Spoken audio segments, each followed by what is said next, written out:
The MLB season is right here, coming up next Thursday. I'm going to give you guys 5 reasons why the New York Yankees are going to win their 28th World Series title. Upcoming in this video, you're going to see 5 very good reasons with backed up statistics that can show that if these things happen, the Yankees are no doubt going to win this World Series. I'm sorry, Red Sox fans. Sorry, Blue Jays fans. Sorry, Astros fans, Mets fans, everyone who hates us. I'm just saying, we're going to beat you guys this year. So face it, the New York Yankees are going to be 2022 MLB World Series champions. Reason number 5. A chappy comeback. So, you guys all know the Yankees closer, Aroldis Chapman. This man's got lightning speed, 100-mile-an-hour fastballs coming right at you, then with a devastating slider to drop in there. But last year, he struggled, to say the least. It was not that bad of a season for Aroldis, but he definitely has had more dominant seasons. So, a look into the statistics. Alright, if you want to make sure the validity of my statistics, go look it up on your free time if you have that not any of a life. Anyways, so, we'll go back to the previous 3 years. 2018, 2.45 ERA. 2019, 2.21 ERA. 20, 3.09 ERA. Which obviously 2020 COVID season, but that really doesn't affect the ERA as much as it does other areas. In 2021, 3.36 ERA. Now you're probably wondering, that's not that bad, is it? Okay, I understand. But the big thing here with Aroldis Chapman, the big drop-off you want to see is here. 2018, he gave up 2 home runs. 2019, he gave up 3 home runs. In 2020, even though last season, he gave up 2 home runs. But obviously you can see that those are consistent numbers. He doesn't give up many homers. In 2021, Aroldis Chapman gave up 9 home runs. And by watching every Yankee game, I can tell you there's been a lot that weren't home runs that likely could have been home runs. So, here's the thing. If we get the 2020, the 2019, the 2018 Chapman, this bullpen is going to be very good. Along with guys like Loizaga, Chad Green, Clay Holmes. If I'm forgetting guys, then come at me. But I'm just saying, if Aroldis Chapman comes back, this whole bullpen is going to be in a much better place. Number 4, new faces, new impact. So the Yankees made a move to go get Josh Donaldson and Isaiah Kiner-Falefa from the Minnesota Twins. I'm leaving out Ben Warvdet, but these are the 2 main pieces. In exchange for Gio Urshela and Gary Sanchez. A lot of people didn't like this move. But if I'm being honest, I'm really high on this move. Gary Sanchez was striking out way too much to the point where you just couldn't keep having him go out there to strike out 4 times a game with maybe once every 3 weeks a home run to go with it. It just wasn't sustainable for the Yankees. I think letting Kyle Higashioka, Ben Warvdet, and now Jose Trevino get used to getting some more catching time. Maybe one of those guys could come up. Because again, in baseball, you don't need your catcher to be great. Because Gary Sanchez was a terrible defensive catcher as well. These guys are very good defensive catchers. So I can't wait to see how these guys are going to do with a lot of depth in this catching rotation here in New York. But the 2 main faces we're looking at, Josh Donaldson, Isaiah Kiner-Falefa. What are we going to get from these guys? So, Josh Donaldson, in 2021, hit 247, 26 homers, 72 ribbies, and an OPS of 827. That's a solid stat line for a primarily very good defensive player. Josh Donaldson's going to be locked down at third base this year. Isaiah Kiner-Falefa, on the other hand, last year he had his first full season, 271, 8 home runs, 53 RBIs, and a 669 OPS. Isaiah Kiner-Falefa could very well be a Gold Glove winner. Isaiah Kiner-Falefa is that guy at shortstop. A guy that we didn't have in Gleyber Torres. A guy we didn't have in Gio Urshela. We now have it, I think, in Isaiah Kiner-Falefa. And that stat line is good. I mean, 271. For a good bottom of the order guy with a great defense. I love that pickup by Isaiah Kiner-Falefa. And who knows? He's still young. He's still in his mid 20s. So I really like this move for the Yankees. If these guys can have a big impact on this team, because a lot of people did not like that move. I love the move, and I really think that these two guys are going to play a big role in this number 28 win for the Yankees this year. Number 3, Gleyber Day. So, as you guys know, Gleyber Torres has really struggled these past 2 seasons. In 2021, he hit .259, 9 homers, 51 RBIs, and a .697 OPS. In 2020, he hit .243 with 3 home runs and 16 RBIs. Obviously, the COVID season has factors into that, so I'm not truly ripping him for that. I can understand that. But to have 2 straight seasons for a superstar caliber player, what I believe is in Gleyber Torres, makes you wonder what really happened these past 2 seasons. Well, look back to 2019. Gleyber Torres hit .278, 38 home runs, and 90 RBIs with an .872 OPS. That's just, that's just great numbers. And in 2018, his rookie season, he only played about 3/4 of the year, still hit .271, 24 homers, 77 RBIs, and .820 OPS. The past 2 years combined, listen to this stat. The past 2 years combined of home runs is half of what he hit in his rookie season. And it's less than 3 times the amount he hit in his second season. How could this happen? Well, I think a big part of this actually might have to have with his defensive position. In his first 2 seasons, when he hit very well, he was playing second base with Didi Gregorius at shortstop. In 2020 and 2021, with Didi Gregorius gone to the Phillies, Aaron Boone moved him to shortstop, where Gleyber has struggled hitting, and he's not a good defensive shortstop. So, this year the Yankees are moving him back to second base. I think that could be big, because not only is he still a solid defensive second baseman, it could really allow him to hit better, and it allows for a very good defensive shortstop, like I mentioned, and Kiner-Falefa to take over at short. So I think that's a big W on the Yankees' part. Number 2, Cole plus Sevy equals dominance. So, Luis Severino, is coming back this year after Tommy John held him out for the past 2 seasons. Actually, 3 seasons if you want to count the COVID year.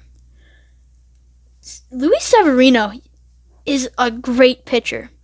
As long as he comes back to what he was in 2018 and 2017, Luis Severino was a very good one-starter for the Yankees. I do not remember, I should have researched this, but I believe he was a Cy Young finalist in those 2 seasons. And if you guys remember, back during the sign stealing scandal with the Astros, and remember, Garrett Cole and Luis Severino had great pitching battles, even with that, which really speaks to the fact of how good they were. Because as a diehard Yankee fan, I do believe, a lot of news is coming about this recently, I do believe that they were I think they did use sign stealing to a scaled back version. I'm not sure no one really knows that yet until this new lawsuit gets released. But to see how good they did then, it was great competition. That really birthed me into being a Yankees fan. That was a very, very good series between those 2 pitchers. Garrett Cole, Cy Young finalist last year. He had a great year. 16-8, 3.23 ERA with a 1.06 WHIP in 2021. And as I said, he's a Cy Young finalist. if you add that, Garrett Cole is your 1 starter. Luis Severino is your 2 starter. Last year, he even pitched in 6 innings at the end of the year, a little tune-up after his surgery. 6 innings, he gave up no runs. He looked dominant, striking out people. Nasty slider. And then that fastball dropped down now into the mid-90s, but he can still get that up. We don't know that yet. Back in 2018, the last time he pitched, he 19-8 with a 3.39 ERA, a 1.14 WHIP, and 220 strikeouts. That's insane. On about every other team, other than, a few, the Yankees, the Mets, a lot of guys with really hot top-line starters, Luis Severino is likely your ace. In fact, who knows? Maybe he could be the ace this year. For the Yankees, maybe he could be a little better than Garrett Cole, but I think Garrett Cole is going to have a great year as well. I think this is going to be a very, very good 1-2 punch. If you add in Tyone, Montgomery, and whoever fills in the 5 spot, it could be Herman, Heel, Devi Garcia. I tell you what, this Yankees pitching staff is going to be very good this season. Number 1, the 3-headed outfield monster. So the Yankees have 3 very elite outfielders in Aaron Judge, Giancarlo Stanton, and Joey Gallo. These guys are very, very, very streaky, though. Especially Stanton and Gallo, and mostly Gallo. But these 3 guys, when they are all at their best, I'm telling you, these 3 guys very well could be the best player in our game. These guys are so good at what they do whenever they are on. But when they are off, they can look so bad. Which is the point here. If these 3 guys have more of the good streaks than bad streaks, as I said, more specifically Stanton and Gallo, there's no telling what this team can do. So, starting off with Aaron Judge. All right, just the cornerstone of the franchise. He's going to get a long-term contract. You know that. Brian Cashman wants it. Everyone wants it. And he wants it. And it's going to happen. Aaron Judge last year hit 287, 39 homers, 98 RBIs with a 917 OPS. He was 4th in MVP voting, and I think had his best defensive year. Aaron Judge is a very good defender. He's very fast out there. And that big body of his, he can really cover a lot of ground. And his arm, man, he has a great arm. 4th in MVP voting. He had a very good year. Giancarlo Stanton might have had his best year as a New York Yankee. As it said, he's really played 2 full seasons. This year in 2018, he was very good. This is really his 2nd full season. 2019-2020, he was injured. If he can stay healthy, man. Giancarlo, look at last year. 273, 35 homers, and 97 RBIs with an 870 OPS. And he was, in the second half, he was easily the hottest hitter in the MLB. You cannot argue.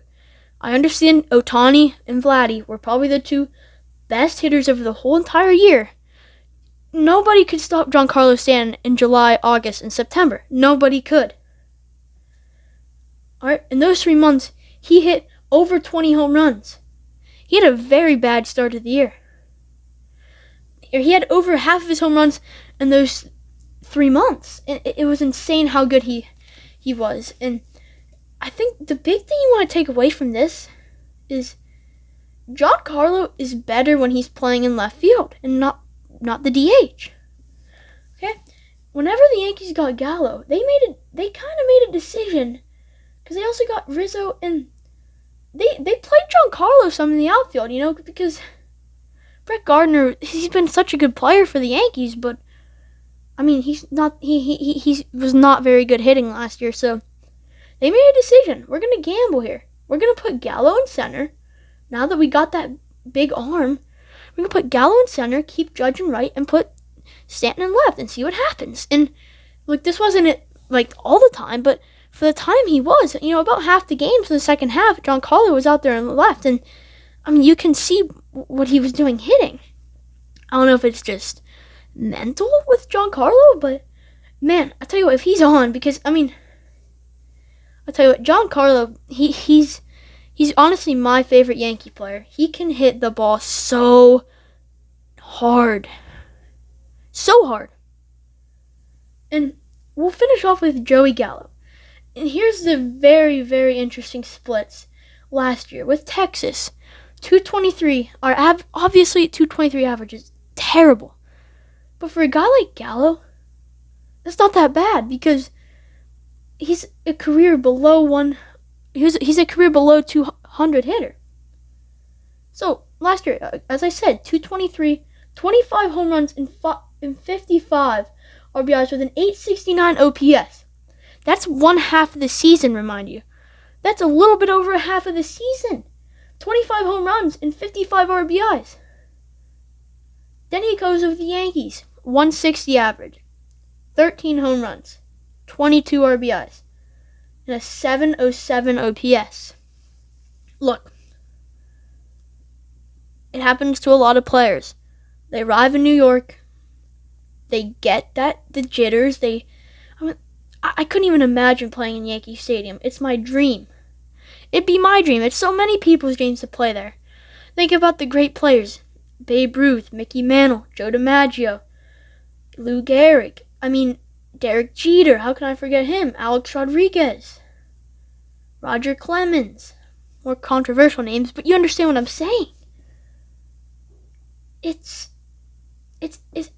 if you're not nervous to play in Yankee Stadium, I'd be nervous to play anywhere. I'm nervous for Little League games, but to play in Yankee Stadium, that's a lot of pressure on a guy,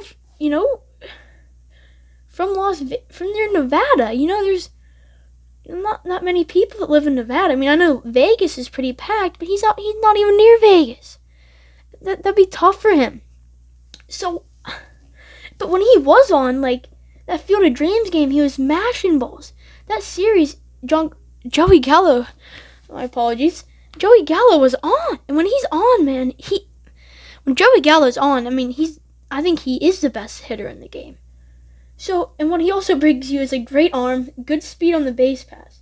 If all three of these guys put in more good streaks than some of their bad streaks, if they scale down the bad streaks that they had last year, as I said, more specifically, Stanton Gallo. I really don't want to single out Judge here. I don't think Judge fourth in MVP voting. It's not like he was had bad streaks, but he had a few.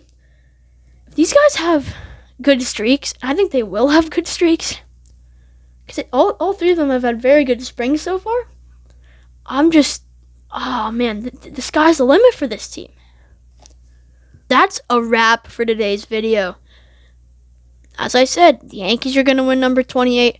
Whether you like it or you don't like it, the Yankees are going to win number 28. So just deal with it. All you Rays, Red Sox, Mets, Astros, Blue Jays, the list goes on and on. White Sox. I'm just saying, the Yankees are going to win. I'm telling you. Come back to this video. The Yankees, if these things happen, and I think they will happen, backed up with stats, the Yankees are going to win number 28. So, anyways, guys, thank you guys again for watching the video. Baseball is easily my favorite sport, so I think you guys are going to get a lot of more well-enhanced content here. A lot of, obviously, quick, short highlight videos. And, obviously, I love doing these breakdown videos. I wish I had more time to do more of these, but I'm thinking to at least make maybe, even MLB recaps. I'll still do, some Pirate videos, because as I'm deep heart a Pirate fan, but there's some tough things going on down there in Pittsburgh. So, look, I'm going to be spilling out some MLB content for you guys. So I hope you guys enjoyed today's video. Hit that bell notification, and have a good day.